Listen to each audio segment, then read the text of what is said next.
Welcome to Manna at the Tap, a podcast from Tapestry Ministries that provides a daily Bible reading from the Revised Common Lectionary. The Tapestry community refers to the reading as our daily manna, the spiritual nourishment we need to feed our souls and the sustenance required to foster our spiritual growth. I'm Gloria, a fellow traveler on this spiritual journey with you, and together we can share insights and interpretations from the daily biblical lectionary reading, enriching our spiritual lives.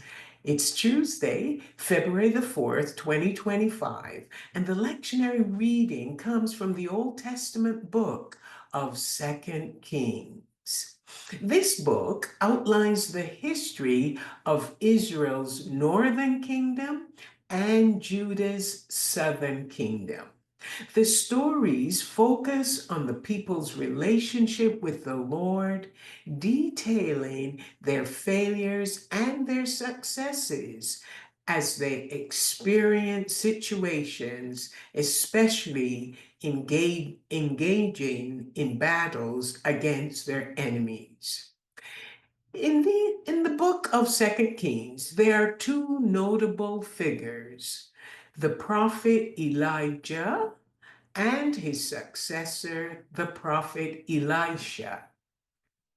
Today's lectionary reading is from 2 Kings chapter 5, verses 1 to 14, telling the story of power and pride in a land of sickness and the journey of faith and obedience toward a land of health and wholeness.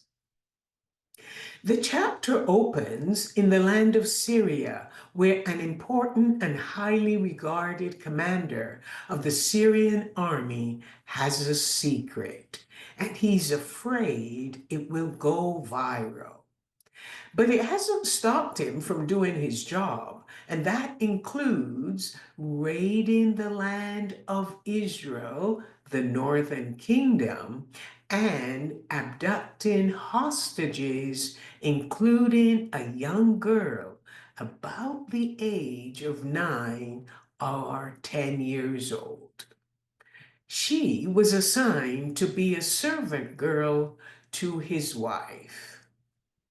The unnamed girl felt satisfied with how her mistress was treating her, but each day she listened to the couple's conversations, which revolved around the secret the husband kept hiding.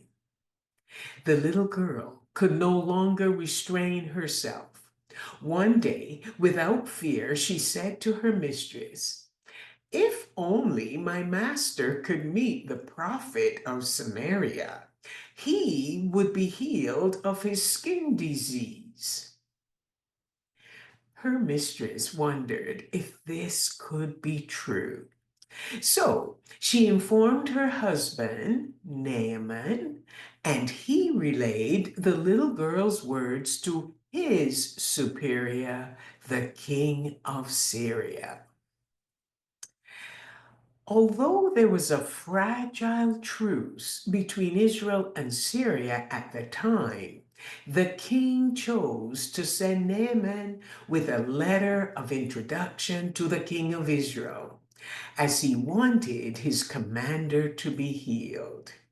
He sent along with him gifts of gold, silver, and expensive clothing, hoping to win the favor of the Israelite king and to ensure the healing of his most prominent army commander. But when the king of Israel read the letter, he became angry, declaring, "Am I God to give death or life?" The one with the power admitted that he was powerless, and he seemed unaware that a prophet, a man of God, was in the land of Israel who could heal. News spread quickly, and when the prophet Elisha heard what had occurred, he requested the king to send Naaman to him. Naaman expected to be welcomed by the prophet, but instead he received instructions from Elisha's servant.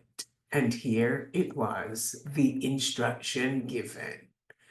Go, go to the river Jordan and immerse yourself 7 times. Your skin will be healed and you will be as good as new. Naaman was infuriated by Elisha's straightforward prescription for his healing.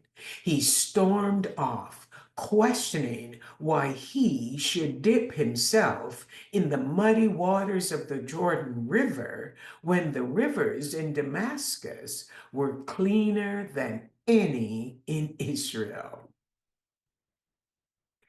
The powerless young girl, taken from her family and homeland, knows Israel's best kept secret: the miracles of the prophet Elisha.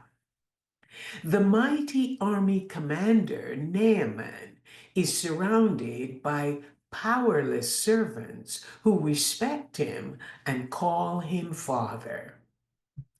They confronted him, trying to reason with him, and they wondered if the prophet had asked him to do something difficult, would he have done it? What the prophet has to do was simple.